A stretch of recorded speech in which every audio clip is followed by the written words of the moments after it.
Ya, Assalamualaikum warahmatullahi wabarakatuh. Kembali lagi dengan saya, Zulfikar Rizky Nurmantanto, salah satu tim digital marketing dari Muraba Coach. Nah, lanjut ke chapter selanjutnya, itu ada Research and Create. Ini juga salah satu hal yang penting dipelajari di fundamental digital marketing Meta Ads, ya teman-teman. Kenapa kok hal ini penting? Yang pertama, ketika ini di Research and Create kan ada produk, segmen, terus target, ada positioning, ada customer persona. Dan ketika teman-teman ini sudah bisa sampai ke customer persona, ini hampir dipastikan teman-teman ketika iklan, teman-teman tahu arah iklannya kemana. Dan pasti lebih mudah diukur ketika teman-teman tidak melewati proses-proses ini. Langsung aja ya. Yang pertama produk. Nah, tadi kan udah bikin apa namanya, brand value atau bikin company profile seperti itu teman-teman. Company profile ini terdiri dari apa aja sih? Tadi kan udah teman-teman bikin sih dari apa aja. Nah, sekarang masuk ke produk teman-teman. Produknya teman-teman tuh apa? Kemudian siapa yang membutuhkannya? Kemudian siapa value yang apa value yang ditawarkan? Kemudian berapa harganya? Terus siapa kompetitornya teman-teman? Ini teman-teman harus jawab pertanyaan ini dulu teman-teman sebelum lanjut ke uh, tahap yang selanjutnya.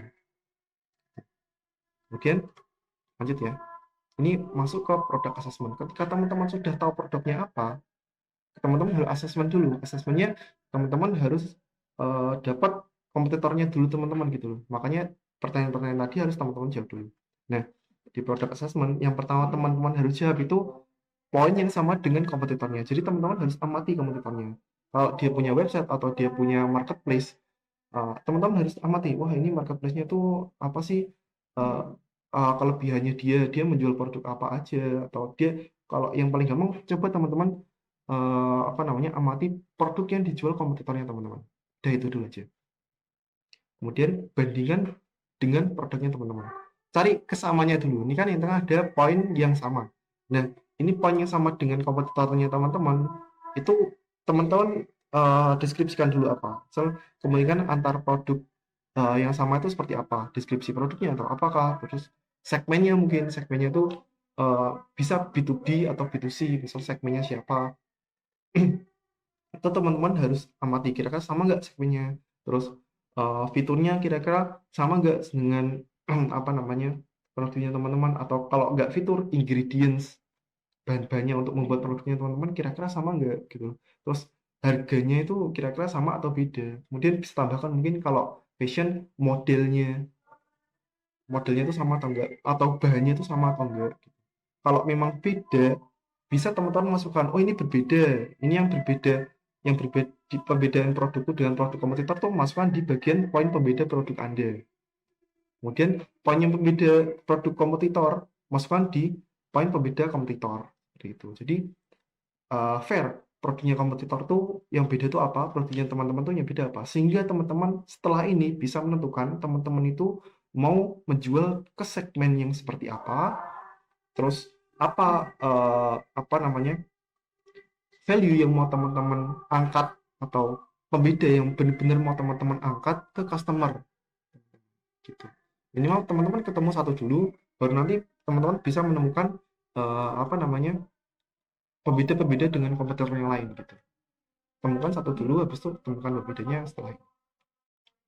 Lanjut, cara nyari kompetitor produknya teman-teman di Facebook Ads secara khusus itu gimana sih? Teman-teman bisa klik nanti di website Meta Ads Library. Itu nanti ketika diklik nanti akan keluar seperti ini. Terus nanti tinggal teman-teman klik itu kategori iklan. Ini seperti ini. Itu nanti teman-teman pilih yang semua iklan. Kemudian ada apa namanya, tinggal masukin kata kuncinya. So, uh, kata kunci ketika kalau tadi Hasapos ya, berarti klik kata kuncinya aplikasi kasir gitu.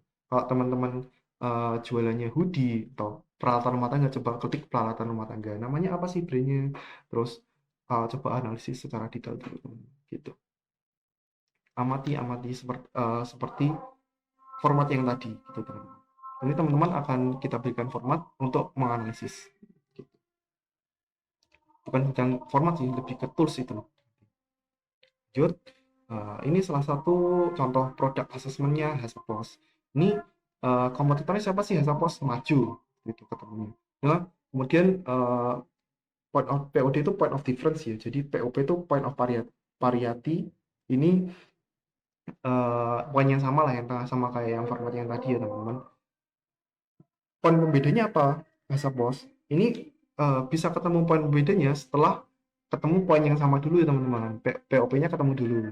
Nah, POP-nya apa sih? Merupakan aplikasi kasir all-in-one yang sudah mencakup inventory management, CRM, sales, stock analysis yang dapat diakses secara real time hanya dengan satu aplikasi. Itu samaannya. Kemudian ini sama tuh, bahkan ini yang kesamanya tuh ada di company profile-nya. Company profile sama. Makanya harus nyari, teman-teman harus bikin produk assessment biar tahu bedanya teman-teman. Karena teman-teman bakal tahu pembedanya ketika bakal tahu berbeda produk teman-teman ketika teman-teman sudah melakukan produk assessment dengan kompetitor gitu. Kemudian segmennya sama-sama B2B dong tentunya. Terus apalagi yang sama di fitur dashboardnya ternyata punya data overview atau punya fitur dashboard yang menampilkan data overview. Kemudian punya fitur stock notification, terus dapat digunakan untuk multi cabang. Oh ini ternyata fitur-fitur yang sama ini ada semua. Terus yang bikin beda apa sih? Eh, Kalau di Majo ada multi currency, di Hasapos nggak ada. Terus di Majo ada harganya bisa lebih murah. Hasapos harganya nggak lebih murah karena memang menargetkan segmen market yang kemungkinan agak beda gitu. Terus di Maju integrasi dengan marketplace. Kalau di Hasapos memang belum bisa integrasi dengan marketplace seperti itu. Tapi Hasapos punya pembedanya sendiri. Hasapos lebih user friendly karena menggunakan teknologi yang terbaru dan selalu update gitu. Jadi Hasapos menjanjikan penggunaan aplikasi yang lebih user friendly, kemudian lebih mudah dipelajari dan dipahami buat user baru. Terus fitur kontrol penuh, owner dapat memilih hak akses dan kontrol data. Jadi owner ketika menggunakan aplikasi ini bisa memilih posisi-posisi mana aja yang bisa mengakses data-data tertentu gitu. Itu salah satu contoh produk assessment-nya ya teman-teman. Lanjut, itu ada segmen dan targeting. Nah teman-teman perlu nih menentukan segmennya itu siapa, targetnya itu apa. Targetnya itu siapa. Nah segmen itu apa sih? Segmen itu apa sih? Segmen itu adalah proses membagi pasar menjadi segmen-segmen yang lebih kecil berdasarkan karakteristik, minat, dan perilaku, kemudian menentukan segmen-segmen mana yang mau kita layani atau mau kita apa namanya juali gitu. Dan target itu apa sih? Proses mengevaluasi segmen pasar yang sesuai dengan manfaat dan daya beli konsumen lalu memilihnya. Dan ini sudah kami petakan teman-teman. Segmen itu ada apa aja sih? Segmen itu ada target demografis, geografis, perilaku, dan psikografis. Uh, jenis segmen ada apa? Kalau di demografis itu ada jenis kelamin, usia, pendidikan, pekerjaan, status. Geografis itu ada lokasinya ya tentunya teman-teman. Kalau perilaku tuh ini lebih macam-macam lagi. Ini bahkan belum semua. Kalau yang sudah dipetakan tuh ada bisa dibedakan berdasarkan value, orang yang beli berdasarkan value, orang yang beli berdasarkan harga, terus tanya sebelum membeli, beli tanpa tanya, terus membandingkan produk itu dan lain-lain dan masih banyak lagi jenis segmen. Dan ini teman-teman perlu menggali lebih jauh lagi, teman. Terus kalau di psikografis itu dibedakan berdasarkan misal kesukaan, terus minat ketidaksukaan. Ini psikografis itu didasarkan pada matriksnya Facebook sendiri. Kalau Facebook itu kan ada like jenisnya. Yang di tracking itu minatnya masalahnya teman-teman. Di Facebook itu yang di tracking minatnya gitu kayak like orang yang nge-like postingan seperti apa, orang yang komen postingan seperti apa, kemudian orang yang nggak suka postingan seperti apa. Teman-teman tuh paling nggak harus mendeskripsikan dulu kira-kira uh, segmennya teman-teman tuh yang seperti apa sih gitu untuk yang teman-teman juali. Kemudian uh, teman-teman analisis nih tahap selanjutnya. Ini ada nih lakukan analisis terpenuhi secara demografis, terus tentukan di mana produknya diminati, Ini teman-teman juga apa namanya? Mungkin teman-teman bisa cari di Google Trend. Misal produknya teman-teman coba search di Google Trend dengan kata tertentu, itu bisa ketemu teman-teman kota-kota mana yang nge-search produk tersebut di Google. Itu kan berarti ada potensi pasarnya teman-teman. Eh, Facebook menang dari Google karena Facebook itu adalah atau Meta itu adalah sebuah media sosial. Berarti sebuah media sosial itu adalah media yang digunakan untuk sosialisasi, di mana manusia itu kan makhluk sosial. Berarti otomatis media sosial itu bisa lebih dekat daripada misal teman-teman kok nge-search di Google Ads dan kena iklan di Google Ads. Orang ketika media sosial, ketika nge-search pun bisa kena iklan. Karena sistemnya pertama media sosial lebih dekat dengan masyarakat. Kemudian yang kedua, media sosial tuh pakai sistem targeting berdasarkan minatnya. Seperti itu. Nah, setelah teman-teman analisis, teman-teman pilih nih, mana sih orang-orang yang sesuai dengan target marketnya, kemudian deskripsikan menjadi satu di target. Gitu. Contohnya seperti ini, teman-teman. Ini sebuah tabel segmen dan targeting Hasapos. Ketemunya seperti ini, laki-laki usia 20, yang banyak nyari siapa sih? Laki-laki ternyata di usia berapa? Saat 21 sampai 35 tahun yang banyak nyari ternyata di uh, habisnya saya nyari gitu. Habis saya riset. Kemudian pekerjaannya apa? Wira swasta kira-kira untuk yang tentunya karena ini segmennya B2B, jualannya B2B, tentunya segmennya harusnya wira swasta dong, karena yang punya bisnis. Target utamanya saya ketika jualan ada yang punya bisnis. Terus statusnya apa kira-kira kalau udah jualan, statusnya kira-kira menikah. Statusnya udah menikah. Kemudian lokasinya di mana? Jakarta. Terus perilakunya apa? Kalau ini kan tadi belum saya update, harusnya ini tambah lagi berdasarkan belinya. Pelakunya kira-kira orang yang punya usaha di usia segitu, terus dia lulusan S1, udah menikah, tinggal di Jakarta, kira-kira perilakunya apa sih? Biasanya kalau saya deskripsikan, atau saya kira-kira aja ya, itu membeli berdasarkan value yang ditawarkan. Jadi orang yang nggak suka nawar, istilahnya seperti itu. Kemudian uh, di psikografisnya, dia itu seperti apa? Menyukai produk berkualitas, gitu. Minat pada manajemen keuangan dan investasi, menyukai bidang fashion, tidak suka keterlambatan, terus tidak efisien dan tidak efektif, nggak sukanya itu. Langsung saya kelompokkan di target seperti ini, teman. Ya, lanjut. Setelah teman-teman sudah apa namanya menyelesaikan segmenting dan targeting analisis, sekarang waktunya teman-teman untuk bikin positioning gitu. Nah, tadi kan sudah bikin company profile, sudah segmenting targeting, sudah bikin pembeda apa namanya point of difference, atau bikin analisis pembeda dengan kompetitor. Sekarang waktunya teman-teman bikin positioning. Nah, di positioning ini ada apa aja sih? Ada target market, buyer value, standpoint. Standpoint itu teman-teman ini mau berdiri di mana? Atau pasar yang mau teman-teman masukin tuh di mana standpoint. Nah, point of difference, kemudian setelah standpoint ada point of difference, kemudian reason to believe. Point of difference kan tentunya udah ketemu ya. Reason to believe tuh bisa teman-teman temukan di company profile yang atas tadi gitu. Target market nih, segmen yang menjadi sasaran produk tuh.